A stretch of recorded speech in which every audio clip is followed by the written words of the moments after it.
The iron gates of Frosthold were forged to keep armies at bay, but they offered no resistance to a woman who had already lost everything. Princess Eleanor of House Vance drove her bare, bleeding knuckles against the frosted iron, the sharp sting of torn skin radiating up her arm. The blood bloomed bright crimson against the pristine white snow gathering on the gate's crossbars. Behind her lay 4 miles of merciless winter forest, a jagged path she had dragged herself through on her hands and knees. Her legs hung heavy and useless beneath the sodden weight of her ruined velvet skirt, a cruel paralysis that had claimed her at the age of 7. Because of those legs, her crown had been stripped.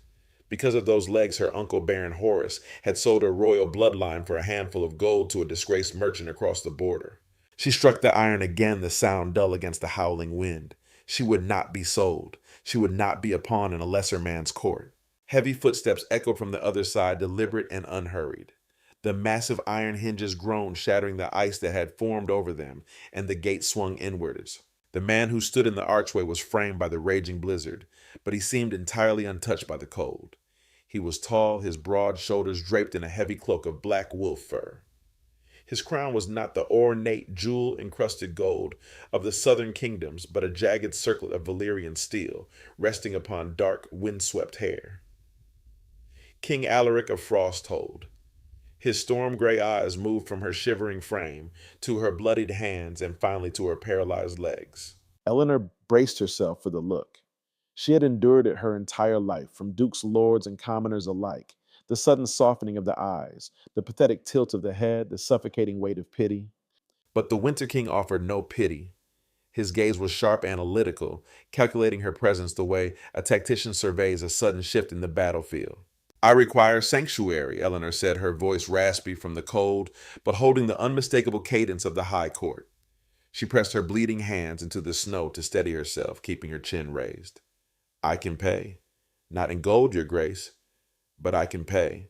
Can you? Alaric's voice was a deep rumble that vibrated through the freezing air. It was not a mockery, merely a demand for facts. He did not step forward to help her. He stood like a monument of dark stone, waiting to see what she would do. I can read the land, Eleanor stated, the tremor in her arms, the only betrayal of her exhaustion. I am a cartographer and a strategist. I know the southern borders better than the men who drew them. I can map what is contested and secure what is yours. The silence that stretched between them was heavier than the snow. The howling wind seemed to hold its breath. Alaric's eyes flicked to her legs again, then back to the fierce, unyielding fire in her pale face. Who hunts you? He asked. Men who believe a woman without the use of her legs is a commodity to be traded, she replied, her tone stripping away any trace of emotion, leaving only cold, hard reality. Baron Horace sold me this morning. If they intend to knock on your gates next, you should know whose blood they are tracking. Alaric's jaw tightened. The casual stillness of his posture vanished, replaced by the lethal tension of a drawn bow.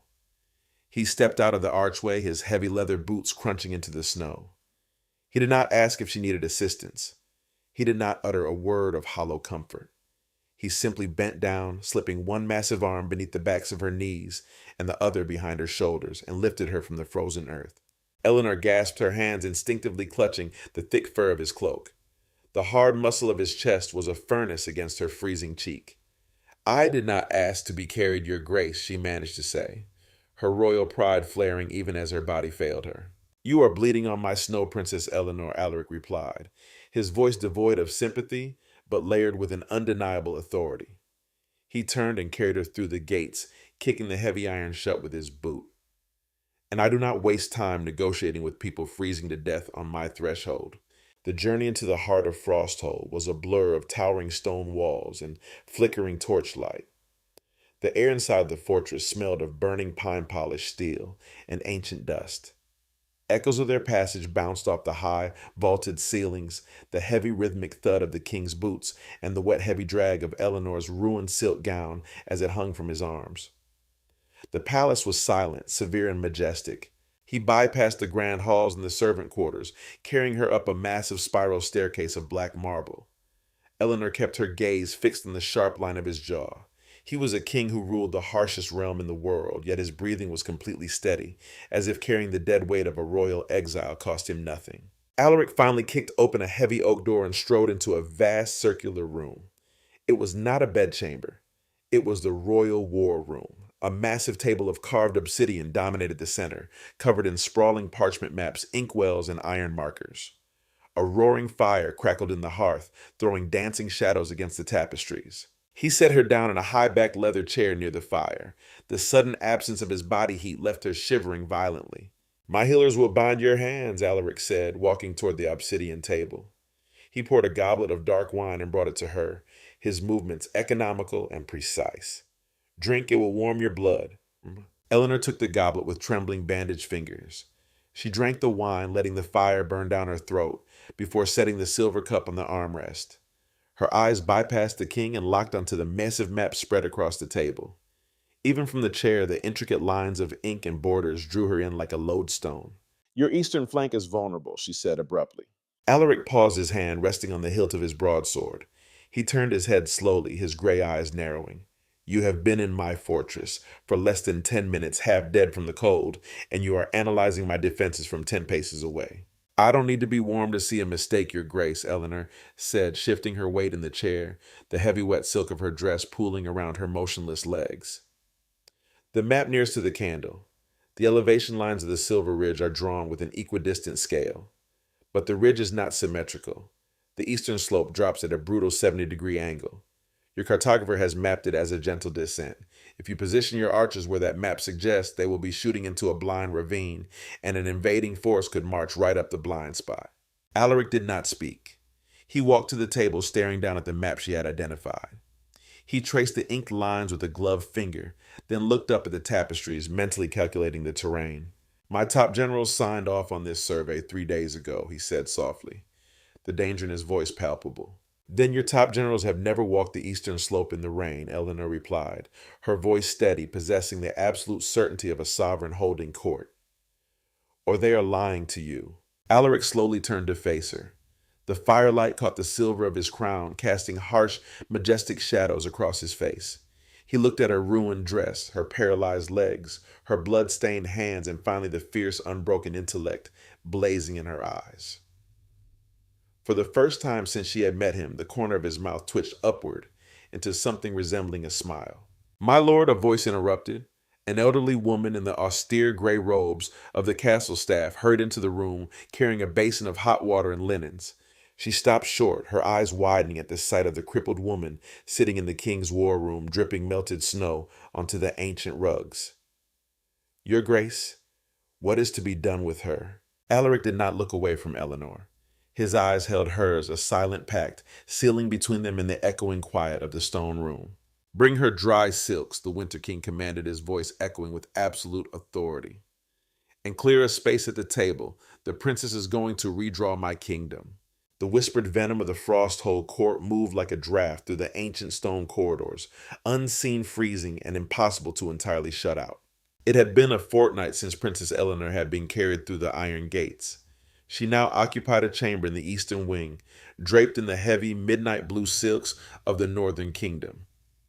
The thick fabric gathered in rich pools around her motionless legs as she sat in a high-backed mahogany chair positioned directly beside the king's obsidian war table. She heard them before she saw them. The rhythmic tapping of silver-tipped canes, the rustle of stiff brocade, the sharp echoing footsteps of nobles who possessed too much pride and too little purpose. They stood in the arched doorways of the great hall watching her. To them, she was an anomaly, a grotesque punchline to a royal joke. A banished princess from the sunny south, stripped of her crown, sold by her own blood, and paralyzed from the waist down. Yet here she sat in the Winter King's inner sanctum, a place forbidden to even his highest ministers, her ink-stained fingers boldly crossing out borders on the royal parchment. "It is an insult to the crown," Lady Silas, the matriarch of the High Court, murmured loudly enough for the sound to carry over the crackling hearth. The heavy drag of her emerald gown swept across the cold marble floor. "The king takes counsel from a broken exile, a woman who cannot even stand to bow when he enters the room." Eleanor did not look up from her drafting compass. Her expression remained an unreadable mask of sovereign calm. She had learned long ago that the most devastating response to cruelty was absolute indifferent excellence. She pressed the sharp point of the brass compass into the parchment, drawing a flawless arc over the contested territory of the Bloodwood Valley. The heavy oak doors at the far end of the hall swung open, and the temperature in the room seemed to drop 10 degrees. King Alaric strode in.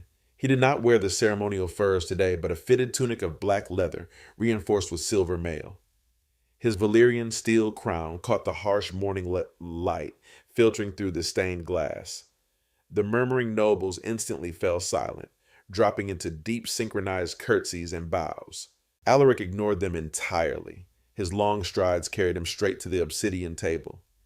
He stopped beside Eleanor's chair close enough that the scent of frost and leather washed over her. He looked down at the map, his sharp gray eyes tracking the newly drawn lines. "You have moved the western garrison back 3 leagues," Alaric noted, his deep voice resonating in the cavernous hall. "I did not move them, your grace," Eleanor replied, smoothly setting down her compass. She raised her chin, meeting his gaze with the unwavering authority of an equal. "I merely placed them where they actually are. The previous map depicted a fortified line along the ridge, but based on the supply requisition ledgers your quartermaster provided me yesterday, the garrison has been stationed in the valley below for 2 years. Whoever drew your old maps was intentionally obscuring a vulnerability." Alaric's jaw tightened. The implication hung heavy between them. A mistake was incompetence. An intentional obscuration was treason. "I need to verify the topography of the Bloodwood Valley." Eleanor continued, her tone strictly professional, though a faint edge of frustration bled through. "The ledgers only tell me where the grain goes. The land itself will tell me why. But the terrain is too steep for a carriage, and the surveyor's notes are dangerously flawed." She expected him to summon his master of horse, or perhaps assign a squad of royal scouts to ride out and bring back measurements. She expected to be left behind in the warm, quiet isolation of the war room, bound by the limitations of a body that refused to walk. "Tomorrow at dawn," Alaric commanded, his voice carrying clearly to the eavesdropping nobles at the edge of the hall. "Dress for the Deep Frost Princess. We ride for the Bloodwood." A collective gasp echoed from the doorway. Lady Silas stepped forward, protocol forgotten in her shock. "Your Grace, forgive my intrusion, but the terrain is treacherous. How will the exiled princess manage the journey she cannot ride?" Alaric turned his head slowly. The look he leveled at the elderly noblewoman was sharp enough to cut glass. "She will ride Lady Silas because I will ensure it. Do not concern yourself with the logistics of my royal command ever again." The noblewoman paled and bowed hastily, stepping back into the shadows. Alaric looked back down at Eleanor. For a fraction of a second, the harshness in his eyes softened into something dangerously close to respect. Dawn Eleanor. It was the first time he had used her given name without the title. The sound of it on his lips sent a strange sudden warmth through her chest, entirely independent of the fire burning in the hearth. Asterisk, asterisk, asterisk. The courtyard at dawn was a canvas of silver frost and biting wind. The royal guards stood in rigid formation, their breaths pluming in the freezing air like dragon smoke. Eleanor was bundled in heavy woolen cloaks, lined with sable, her mapping satchel strapped across her chest. A towering black destrier, the king's personal war horse, stamped its hooves impatiently on the cobblestones. The saddle had been heavily modified. A high leather cantle and thick straps had been added overnight. Someone in the royal stables had worked through the dark hours by the king's direct order. Alaric emerged from the armory. He walked to the chair where Eleanor waited, bypassing the stable hands who moved to assist her. Without a word, he reached down his strong hands, gripping her waist, and lifted her effortlessly into the frigid morning air. He placed her gently into the modified saddle, securing the thick leather straps across her thighs to hold her paralyzed legs in place. The courtyard was deathly silent. The king of Frosthold, acting as a squire for a disgraced crippled woman, was a sight that shattered every rule of their rigid society. Alaric swung up behind her, taking the heavy leather reins in his hands. His chest was a solid wall against her back, his thighs bracing her hips, locking her securely in the saddle. "Are you in pain?" he asked quietly, his breath warm against her temple. "No, your grace," Eleanor lied. Her legs ached with the deep phantom cold that always accompanied the winter mornings. "I am perfectly ready to work." "A monarch never lies to her allies, Eleanor," Alaric murmured, his voice a low rumble vibrating through his chest and into her spine. He kicked the horse into a steady trot, the heavy hooves striking the stone path as they rode out of the fortress gates. "If you hurt, you will tell me. I do not command martyrs. I command survivors." The ride to the Bloodwood Valley took 3 hours. The land unfolded before them in breathtaking, brutal majesty.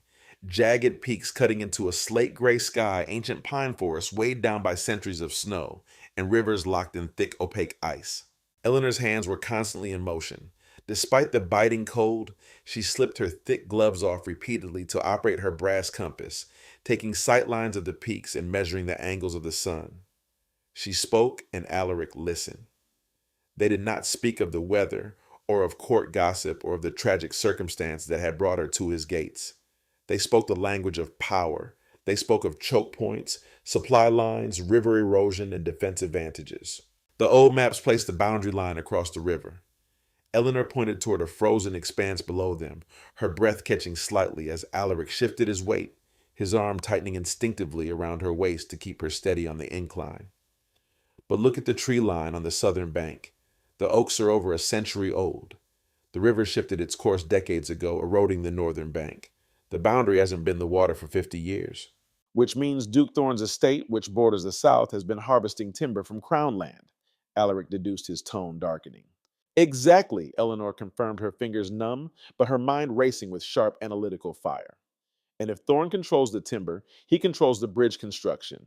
He has been slowly, methodically swallowing your southern border, your grace, and he paid your cartographers to look the other way. Alaric pulled back on the reins, halting the massive horse on a snowy ridge overlooking the valley. The wind howled around them, whipping Eleanor's dark hair across her face.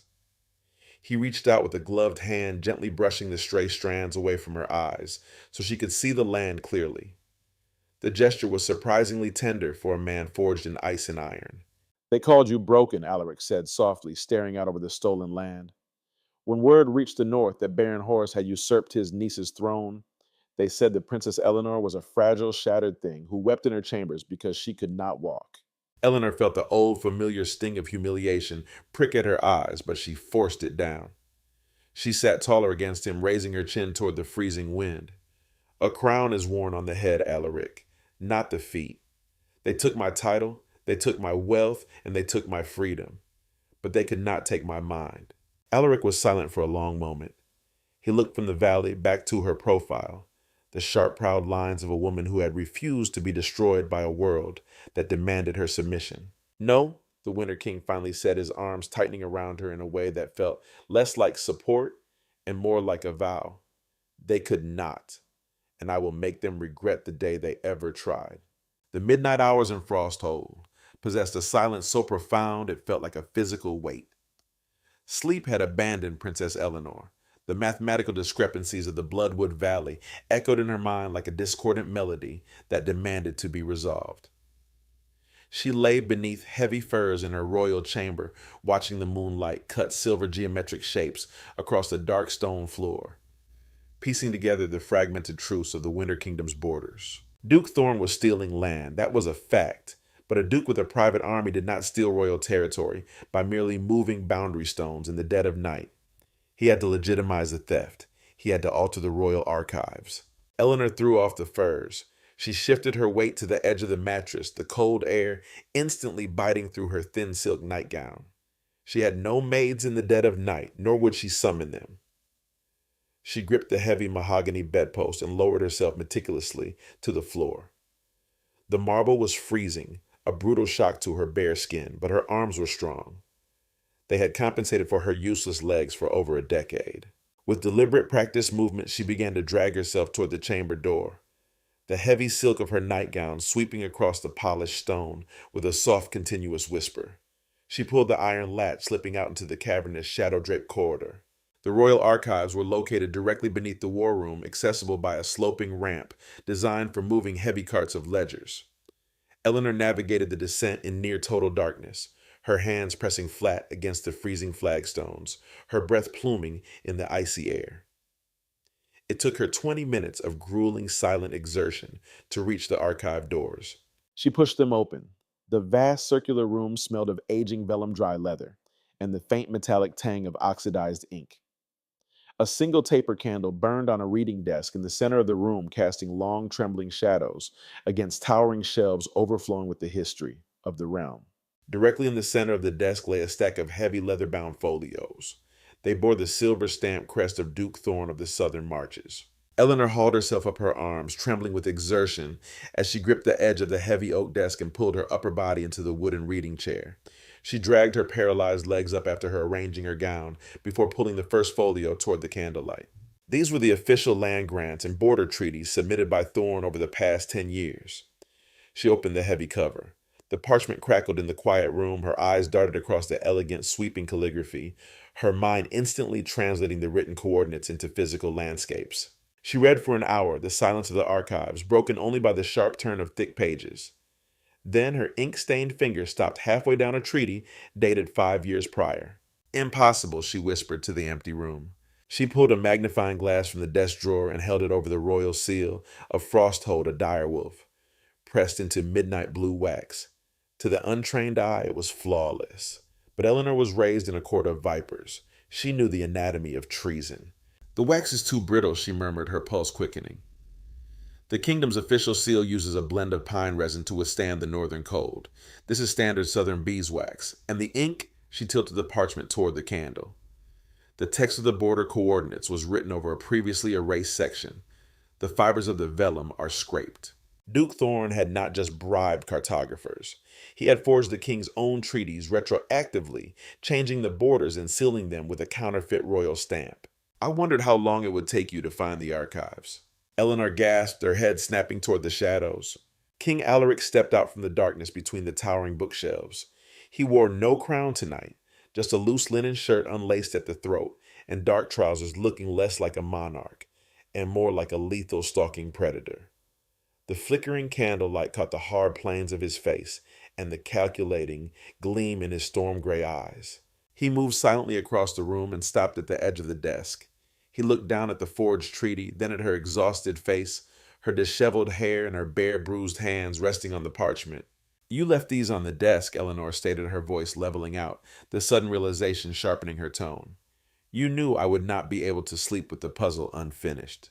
You left the archives unlocked, and you left Thorne's ledgers perfectly illuminated. I did, Alaric admitted, his voice a low, gravelly hum in the quiet room. Why? Eleanor demanded, her sovereign pride flaring. If you suspected forgery, why not have your ministers examine them? Why drag an exiled, crippled princess into your political snare? Alaric did not answer immediately. Instead of standing over her, he did something that made Eleanor's breath catch in her throat. The imposing, ruthless Winter King pulled out the chair opposite hers and sat down. He leaned his forearms on the desk, bringing his face level with hers. Because my ministers have lived in this court for too long, Alaric said, his eyes locking onto hers with terrifying intensity. Because half of them dine at Duke Thorne's table and the other half are too terrified of his private army to accuse him of treason. If I execute a high duke without irrefutable untainted proof, the southern lords will rebel and the kingdom will bleed. He reached out his large, calloused hand, brushing against the edge of the forged parchment, his knuckles mere inches from her trembling fingers. I needed someone who does not belong to Thorne, Alaric continued softly. I needed a mind forged in the high courts, a strategist who understands the architecture of power, and a woman who cannot be bought, intimidated, or broken. I needed an equal. Eleanor stared at him, the weight of his words settling over her like a heavy velvet cloak. Asterisk and equal. Her own uncle had looked at her paralyzed legs and declared her worthless. The Southern Court had erased her name from the royal lineage. Yet here in the freezing depths of a foreign fortress, the most feared king on the continent was looking at her as if she held the fate of his entire realm in her ink-stained hands. Thorne's forgery is meticulous, Eleanor said, her voice dropping to a conspiratorial whisper, matching the intimacy of the dark room. He has altered 7 treaties. He is legally claiming ownership of the valley's iron mines and the timber forests. When he has enough resources, he won't just hold the border, Alaric. He will march on Frosthold. I know, Alaric replied, his gaze dropping briefly to her lips before returning to her eyes. Can you prove the forgery before the High Tribunal? With my instruments, the original surveyor's logs, and 3 days of uninterrupted work. Yes, Eleanor said with absolute certainty. I will dismantle his claim so thoroughly he will beg for the executioner's block to escape the humiliation. A slow, dangerous smile curved Alaric's lips. It was a terrifying expression, beautiful and merciless. Then you shall have your 3 days, princess. He stood up his towering frame, casting a massive shadow across the archives. He walked around the desk to her chair, but this time he did not immediately lift her. He looked down at her nightgown at the dust on her sleeves and the raw skin on her palms from dragging herself across the stone floors. The Winter King fell to one knee. Eleanor's heart hammered against her ribs. Monarchs did not kneel. They did not lower their heads, but Alaric knelt beside her chair, his gray eyes burning with a fierce, uncompromising fire. "You dragged yourself through my castle in the dead of night to protect my crown," Alaric said, his voice thick with an emotion she had never heard from him before. "You will never crawl in my halls again, Eleanor. That is not a request. That is a royal vow." He reached out and gently took her bruised hand, his thumb brushing lightly over her raw knuckles. The contrast between his lethal strength and the profound gentleness of his touch sent a shockwave through her veins. "I have commanded the royal engineers to forge something for you," he murmured, his gaze holding hers captive. "It will be finished by morning. It is not a chair for an invalid. It is a chariot for a queen. You will ride it into the High Tribunal, and you will look down upon the men who thought you were a broken thing." Eleanor swallowed hard, the sharp sting of unshed tears pricking her eyes. Not tears of sorrow, but of a fierce, blinding validation. "Why are you doing this, Alaric?" Alaric stood effortlessly, scooping her into his arms. He held her high against his chest, her head resting near his heart, the steady, powerful rhythm of his pulse drumming against her cheek. "Because a crown is a heavy thing to wear alone," he said quietly to the shadowed room, "and I have finally found someone strong enough to help me carry it." He carried her out of the archives, up the stone ramps, and through the sleeping palace. Eleanor rested her head against his shoulder, her eyes closed. For the first time since she was 7 years old, she did not feel like a prisoner in her own body. As the King of Frosthold carried her through the dark, she felt dangerous. She felt powerful. She felt like royalty. The chair was not a medical device. It was a mobile throne. When Eleanor awoke the next morning, it was sitting in the center of her chamber, bathed in the pale winter sunlight. True to his word, the Winter King had commanded his master engineers to work through the night. The frame was forged from lightweight Valyrian steel and polished black walnut intricately carved with the direwolf crest of Frosthold. The large iron-rimmed wheels were fitted with an ingenious system of gears and smooth silver hand rims, allowing her to propel herself with minimal effort. The seat was upholstered in the same midnight blue velvet as the king's own throne. Eleanor slowly lowered herself into it. She gripped the cool silver rims and pushed. The chair glided silently, seamlessly across the marble floor. For the first time in 14 years, she moved across a room without dragging her body or relying on the pitying arms of a servant. She spun toward the window, the heavy silk of her gown draping elegantly over the footrest. She was no longer a broken thing stranded on a bed. She was a sovereign restored to mobility. When she entered the king's war room an hour later, propelling herself with the quiet, devastating grace of a queen surveying her court, the royal guards at the door immediately snapped to attention, striking their halberds against the stone floor in a formal salute. Alaric was standing by the hearth. When he turned and saw her, his breath visibly hitched. The storm gray of his eyes darkened, tracking her smooth movement across the room. He did not ask if it functioned well. The effortless power in her posture answered that question. He simply bowed his head, a gesture of profound respect that made Eleanor's pulse race. But the fragile peace of the morning was shattered by the sharp, frantic blast of a southern horn echoing from the fortress gates. Within the hour, the high court of Frosthold was hastily assembled in the grand throne room. The air was thick with tension, smelling of burning pine and cold iron. Eleanor positioned her chair at the right hand of the dais, a silent declaration of her status.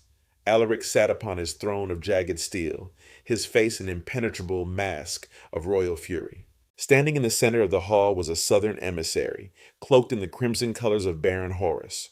The man looked terrified to be standing before the Winter King, but he carried a heavy parchment sealed with red wax. "Speak, emissary," Alaric commanded, his voice echoing like thunder rolling across a frozen lake.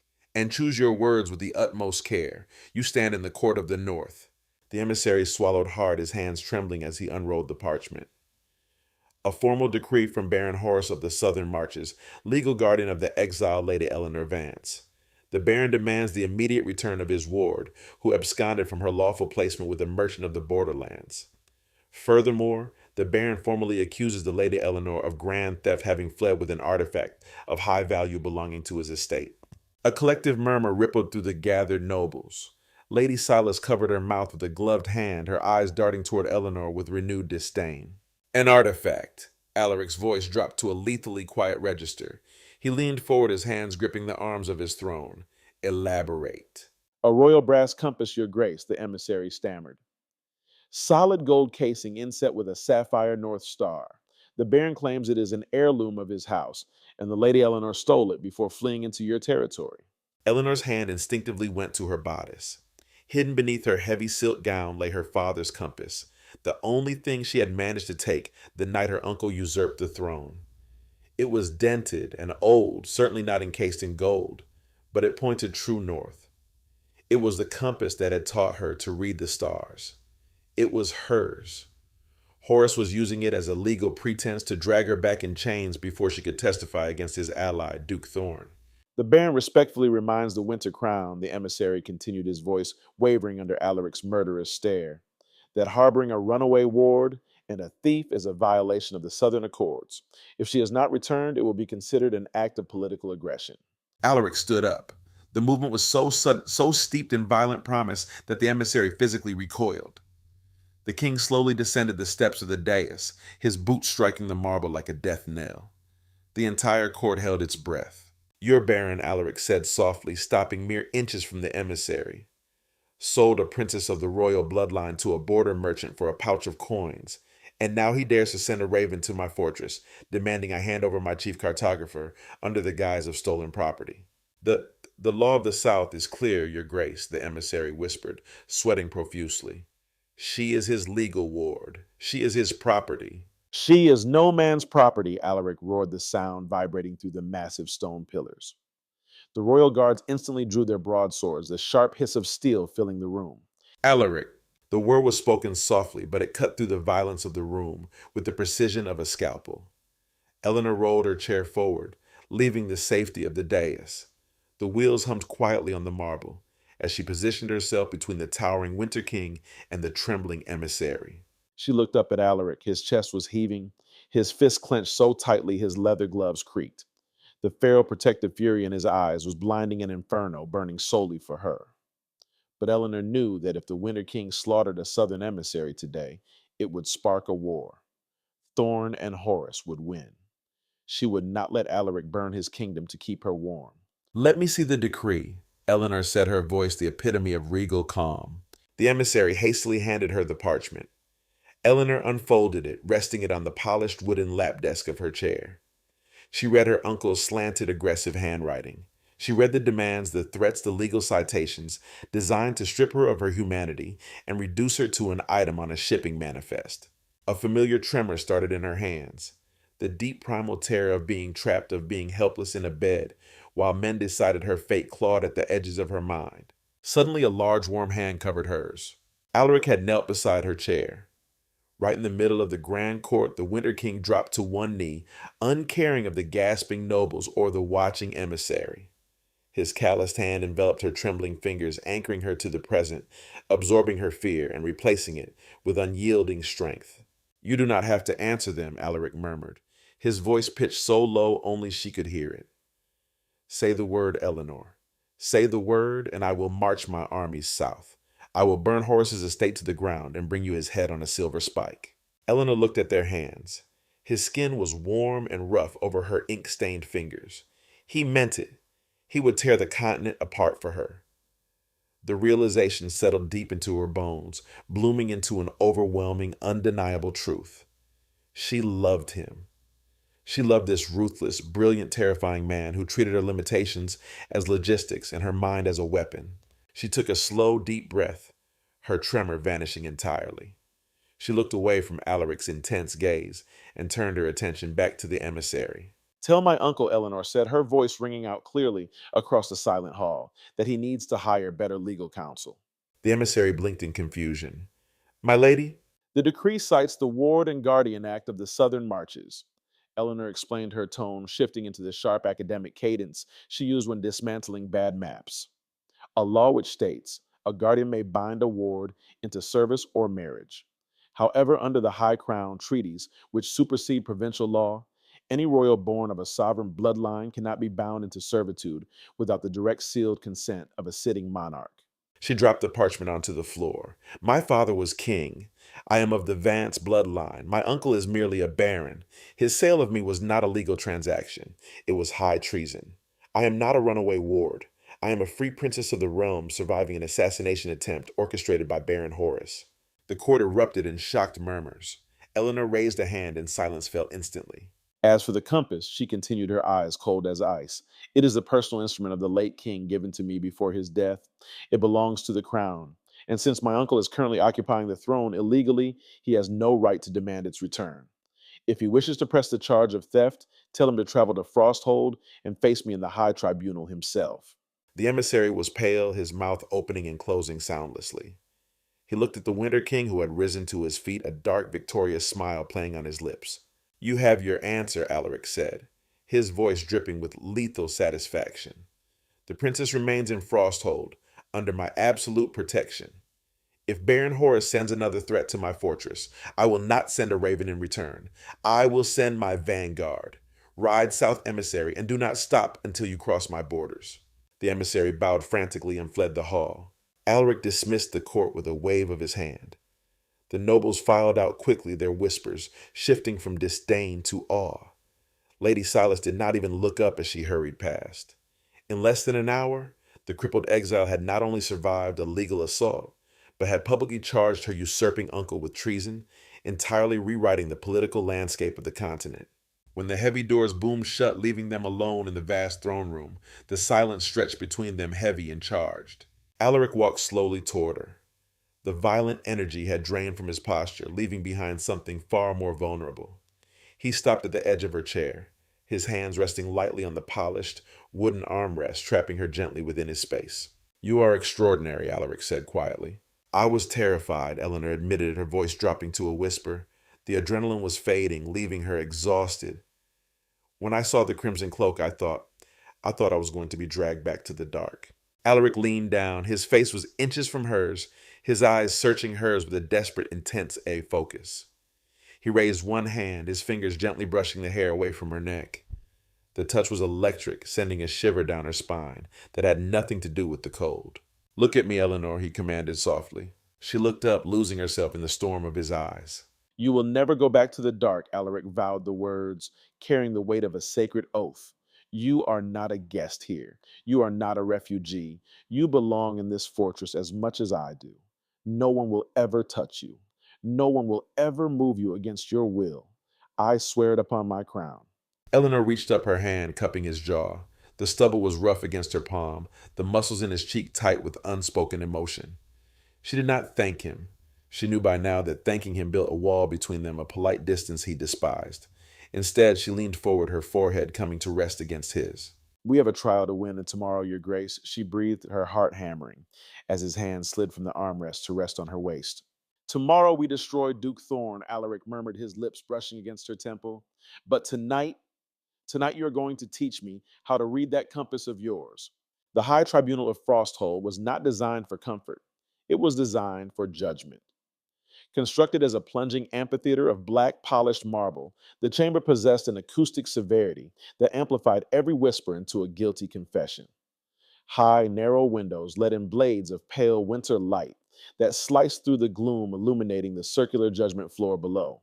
Duke Thorn of the Southern Marches stood at the center of the light, exuding the arrogant ease of a man who believed he had already won. He was draped in opulent, crimson velvet, his chest puffed out with false righteousness, flanked by 3 obsequious solicitors and a pair of heavily armored guards. The tiered stone benches encircling the floor were packed with the highest nobles of the realm. The rustle of heavy furs, the quiet clinking of jeweled scabbards, and the tense murmur of voices created a restless, suffocating atmosphere. They had gathered to watch a legal slaughter. Duke Thorn was formally contesting the king's claim to the Bloodwood Valley, armed with the official treaties he had submitted over the years. A deafening blast from the royal trumpet silenced the hall instantly. The massive iron-studded doors at the crest of the amphitheater groaned open. The court stood as one. King Alaric entered first, a towering monolith of sovereign power. He wore full battle regalia, blackened steel plates over dark leather, a heavy fur mantle sweeping the floor, and the jagged Valyrian steel crown resting upon his brow. His storm gray eyes swept over the chamber, cold and unforgiving. But the gas that rippled through the nobility was not for the Winter King. It was for the woman moving beside him. Princess Eleanor of House Vance did not crawl into the tribunal. She did not arrive leaning on the arms of servants, nor was she carried like a fragile, broken bird. She descended the sweeping marble ramp in the chariot Alaric had built for her, moving with the silent, devastating grace of an apex predator. She wore a gown of deep, luminous sapphire silk that contrasted sharply with the bleak surroundings, the heavy train cascading elegantly over the footrest of her Valyrian steel chair. Her dark hair was intricately braided and pinned with silver, and around her neck rested the heavy dented brass compass of her father. She sat perfectly upright, her chin raised and her hands resting lightly on the silver drive rims. She looked every inch the royal sovereign she was born to be. Alaric walked at a measured pace beside her, his hand resting lightly possessively on the high wooden back of her chair. It was a clear, unmistakable physical statement to the entire realm asterisk. She is mine, and her authority is an extension of my own. They reached the judgment floor. Alaric ascended the 3 steps to the obsidian judge's seat, while Eleanor smoothly pivoted her chair, positioning herself directly across from Duke Thorn. Thorn's arrogant smile faltered for a fraction of a second, quickly replaced by a sneer of performative pity. Your Grace, Thorn called out to Alaric, his voice echoing in the quiet chamber. I expected your high magistrate. Instead, I see you have brought the southern refugee to observe. While my heart bleeds for her unfortunate physical condition, matters of state and land boundaries are too complex for a sheltered, crippled ward to comprehend. The silence in the tribunal was absolute. Lady Silas, sitting in the front row, sucked in a sharp breath. Alaric did not explode. He did not yell. He simply leaned back in his obsidian chair, steepled his fingers, and looked at Thorn as one looks at a man who has just willingly stepped into a bear trap. The Princess Eleanor is not here to observe Duke Thorn. Alaric said, his voice a low, lethal hum. She is my chief royal cartographer, and she is the one who will examine your claim. Thorn stiffened his face, reddening. This is a farce, a paralyzed exile with a compass. It's going to dismantle your treason before the entire kingdom, Eleanor cut in. Her voice was not loud, but it possessed a terrifying diamond-hard clarity that instantly commanded the room. She did not raise her tone. She simply projected the absolute authority of a woman who knew she was the smartest person in the chamber. She reached into the leather satchel attached to her chair and pulled out the forged treaties, tossing them onto the central evidence table. The heavy parchment landed with a dull, satisfying smack. Duke Thorn, Eleanor began resting her hands in her lap, her posture perfectly relaxed. You claim these documents prove your legal ownership of the Bloodwood iron mines and timber forests dating back 5 years. They bear the royal seal of Frosthold and the coordinates measured by the kingdom's own surveyors. Thorn puffed up, gesturing to his solicitors. The ink is dry, princess. The land is mine. The ink, Eleanor echoed, a razor-thin smile touching her lips. Let us talk about the ink. My lords and ladies, if you look at Section 4 of the primary treaty, you will see the coordinates establishing the southern border. She pulled a large rolled map from her satchel and unfurled it across the table with a flick of her wrists. This is the true map of the Bloodwood. Thorn scoffed. Drawn by you, a woman who cannot even walk the land. I do not need to walk the land to understand arithmetic, my lord, Eleanor countered effortlessly, her eyes locking onto him. The coordinates your surveyors recorded on that treaty are mathematically impossible. The cosine of the bearing taken from the Silver Ridge elevation cannot produce the distance written in your document. It is not a matter of political interpretation, Duke Thorn. It is an irrefutable law of geometry. A murmur of confusion and dawning realization rippled through the tiered benches. Furthermore, Eleanor continued, refusing to yield a single inch of momentum, you claim the border follows the original tree line, but the tree rings from the ancient oaks near the riverbed, samples of which I had the Royal Guard harvest yesterday, prove the river eroded its northern bank 40 years ago. The boundary moved. You, however, continued to log the timber on Crown land, actively altering the physical landscape to match the lie written on your parchment. Thorn's solicitors were frantically whispering to each other, their faces draining of color. Thorn slammed his fist onto the table. Lies, witchcraft, and mathematical parlor tricks. The royal seal is on the parchment. The king's own wax binds the treaty. Indeed, Eleanor said softly. The trap was sprung. She picked up the treaty and held the dark blue wax seal up to the light of the high windows. A beautiful forgery, truly, but it is Southern beeswax Duke Thorn. The amphitheater went dead silent. The official Frosthold seal, Eleanor's voice rang out with the fatal finality of a falling executioner's blade, uses a proprietary blend of northern pine resin to prevent the wax from shattering in the deep winter cold. A secret known only to the royal archives and the king himself. The wax on your treaty is brittle, imported, and entirely fraudulent. She tossed the forged treaty back onto the table.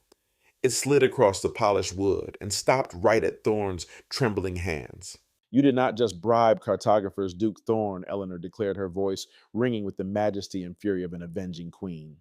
You scraped the royal archives, rewrote the coordinates, and stamped it with a forged seal. You have stolen iron, you have stolen timber, and you have attempted to steal the sovereign territory of the Winter Crown. That is not a boundary dispute. That is high treason. The impact of her words hit the chamber like an avalanche. The nobles erupted into shouts. Lady Silas stood up, pointing an accusing, trembling finger at the Duke. Thorn backed away from the table, his face a mask of panic and rage. His carefully constructed empire of lies had just been utterly annihilated by a woman in a wheeled chair within the span of 10 minutes. "You bitch," Thorn roared, losing every ounce of his aristocratic veneer. He lunged toward Eleanor, his hand reaching for the dagger at his belt. He never made it past the table.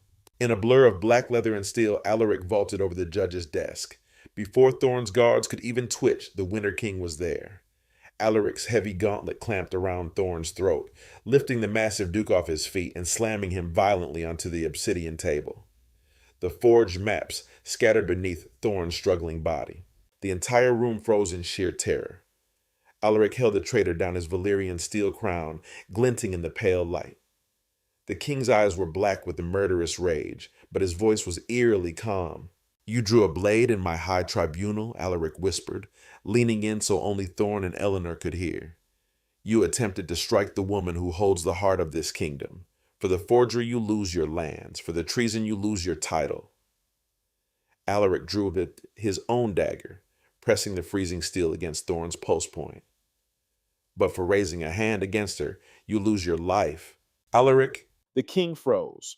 Eleanor had rolled her chair forward, stopping inches from the table. She looked down at the pathetic, gasping Duke, then up at the king. She didn't want him to execute Thorn in a fit of rage. She wanted the kingdom to see that their justice was absolute, cold, and legally unassailable. "Let the executioner earn his coin, your grace," Eleanor said softly, her eyes holding Alaric's. "His blood will ruin the maps." Alaric stared at her, his chest heaving. Slowly, the feral darkness receded from his eyes, replaced by a profound, reverent awe. He released Thorn, letting the traitor collapse onto the floor, gasping for air. "Seize him," Alaric commanded the royal guards without looking away from Eleanor. "Throw him in the ice cells, seize his assets, dissolve his private army, and send a raven to the southern marches. Tell Baron Horace he is next." As the guards dragged a sobbing Duke Thorn from the chamber, the nobles on the benches sank to their knees, bowing their heads in absolute submission. They were not just bowing to the Winter King. They were bowing to the brilliant, unbroken woman sitting beside him in her Valyrian steel chariot. Alaric turned fully to Eleanor. The fury was gone, leaving only the man who had carried her through the snow. He extended his hand to her palm, up just as he had done on the night of the royal ball. Eleanor placed her ink-stained fingers into his large, calloused palm. The warmth of his grip anchored her. She had won. She had taken her broken pieces and forged them into a weapon that had saved a kingdom. "Court is dismissed," Alaric announced to the kneeling room, though he never took his eyes off Eleanor. "Come, my lady. We have new borders to draw." The winter storm outside the fortress walls had finally broken, leaving behind a sky as clear and sharp as shattered glass. 3 weeks had passed since the High Tribunal. Duke Thorn was locked in the lightless depths of the ice cells, awaiting execution. Baron Horace had received the Winter King's raven and, terrified of the Northern vanguard, had formally abdicated his stolen seat, fleeing into exile. The southern borders were secured not by the edge of a sword, but by the irrefutable precision of Eleanor's ink. The obsidian war table was covered in the finalized maps of the realm. Eleanor sat in her Valyrian steel chair, bathed in the pale golden light of the afternoon sun filtering through the stained glass. She held her brass compass in one hand, tracing the newly established borders. The war room was no longer just the king's domain. It had become hers. Her instruments lay beside his daggers. Her ledgers rested atop his battle reports. The heavy oak doors opened with a soft, familiar groan. King Alaric walked in. He had shed his armor for a simple tunic of dark wool his Valyrian crown left behind in his chambers. He looked tired. The kind of deep, satisfying exhaustion that comes after a long war has finally been won. He walked straight to the table, stopping beside her chair. For a long time, neither of them spoke. The crackle of the hearth and the soft scratch of Eleanor's quill were the only sounds in the vast room. The Southern Lords have signed the new treaties, Alaric said quietly, breaking the silence. They have recognized the true borders. They have also sent a formal apology to the crown regarding the actions of Baron Horus. Fear is an excellent motivator for diplomacy, Eleanor replied, setting her quill down and resting her hands in her lap. Alaric leaned his hip against the edge of the obsidian table, crossing his arms. He looked down at her, his storm gray eyes softening into a warmth that he reserved only for her. They are not just afraid of me, Eleanor. They are afraid of the woman who dismantled a high duke with a magnifying glass and a compass. He reached out his long fingers, gently tracing the edge of the parchment she had been working on. Then he looked at her ink-stained hands. When you first arrived at my gates, Alaric began, his voice dropping to that low resonant frequency that vibrated straight through to her bones. You told me you could pay for sanctuary. You told me you could make what is contested certain. I did, she whispered, her heart beginning to beat a heavy, frantic rhythm against her ribs. You have made my borders certain, Alaric said, taking a step closer, until his knees brushed against the side of her chair. You have secured my kingdom. You have outmaneuvered my enemies. But there is one territory that remains entirely at your mercy, princess. He did not kneel this time. Instead, he reached down, placing his large hands under her arms, and lifted her from the chariot. Eleanor gasped softly as he pulled her flush against his chest, her arms instinctively wrapping around his neck. He held her there, supporting her entire weight effortlessly, suspending her in the golden light of the war room. Marry me, Alaric breathed his lips a breath away from hers. I do not offer you a ring. I offer you the North. I offer you a throne that you will never be dragged from. Set whatever terms you want, Eleanor. I will agree to all of them. Eleanor looked into his eyes. She saw no pity. She saw no hesitation. She saw a king who was willingly surrendering his sovereign heart to a woman the world had deemed broken. She committed this moment to memory with the same precision she used to chart the stars, the smell of pine and leather, the solid heat of his chest, the absolute devotion in his gaze. Terms, she said, her voice trembling slightly, not from fear, but from the overwhelming magnitude of her love for him. Name them, he commanded softly. My name on every royal decree regarding the borders. Eleanor Vance, Queen of Frosthold, not buried beneath your title. Agreed? My own council chambers with windows facing east for the morning light. Agreed? And no one, she said, her fingers tightening in his dark hair. No one carries me who has not been invited. Not a royal guard, not a servant, and not you unless I ask. Alaric smiled. It was the breathtaking, incandescent smile of a man who had found exactly what he had been looking for his entire life. Agreed, every term, every condition. Is there anything else, my queen? Eleanor pulled him down by the collar of his tunic. Yes, she whispered fiercely against his lips. Yes. They kissed in the quiet sanctuary of the war room, surrounded by honest maps in the warm glow of the fire. He held her suspended above the cold stone floor, and for the first time in her life, Eleanor felt entirely, utterly grounded. Asterisk, asterisk, asterisk. The coronation and royal wedding took place on the eve of the winter solstice within the grand cathedral of Frosthold. The vaulted ceilings of the ancient chapel echoed with the majestic, soaring voices of the royal choir. The air was thick with the scent of a burning frankincense and winter roses. The entire nobility of the realm had gathered their heavy silks and velvets, creating a sea of vibrant color against the stark, cold marble of the cathedral. The massive iron doors swung open, and the cathedral fell into a reverent, breathless silence. Eleanor entered. She wore a breathtaking gown of spun silver and midnight blue velvet. The heavy silk train embroidered with the dire wolf of the north and the soaring falcon of her own house swept across the freezing marble floor with a sound like falling snow. She moved down the grand aisle in her Valyrian steel chariot, pushing the silver handrims herself. She refused to be pushed by a servant. She refused to be carried to the altar. She propelled herself toward her destiny with the slow, rhythmic grace of a conquering monarch. As she passed the pews, the nobles bowed deeply. Lady Silas knelt, her head bowed in absolute, genuine respect. They were not looking at a crippled exile. They were looking at the most powerful woman on the continent. King Alaric waited for her at the altar, standing before the twin obsidian thrones. He wore his ceremonial armor, his dark cape pooling on the steps. When Eleanor reached the base of the dais, she locked the wheels of her chair. She looked up at him, her eyes shining. Alaric descended the steps. He did not lift her out of her chariot. Instead, he signaled to the high priest. The priest stepped forward, carrying a cushion of black velvet. Resting upon it was a crown forged not of heavy gold, but of intertwined Valyrian steel and winter sapphires. A crown designed specifically for her, light enough to wear for hours, strong enough to outlast empires. Alaric took the crown in his hands. He stepped before her chariot, the entire kingdom watching in hushed awe. He lowered the crown, placing it perfectly upon her intricately braided dark hair. With this crown, I name you Eleanor of House Vance, Queen of Frosthold, sovereign of the winter marches, and the true compass of my heart. Alaric's voice boomed through the cathedral, absolute and unwavering. Long live the queen, the high priest cried out. Long live the queen, the echoing roar of the nobility shook the stained glass windows. Swords were drawn and raised in a glittering salute that caught the winter sunlight, a blinding display of loyalty and honor.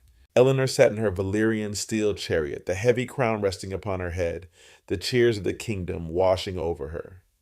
She looked at Alaric, who was smiling down at her, his storm gray eyes full of pride and endless love.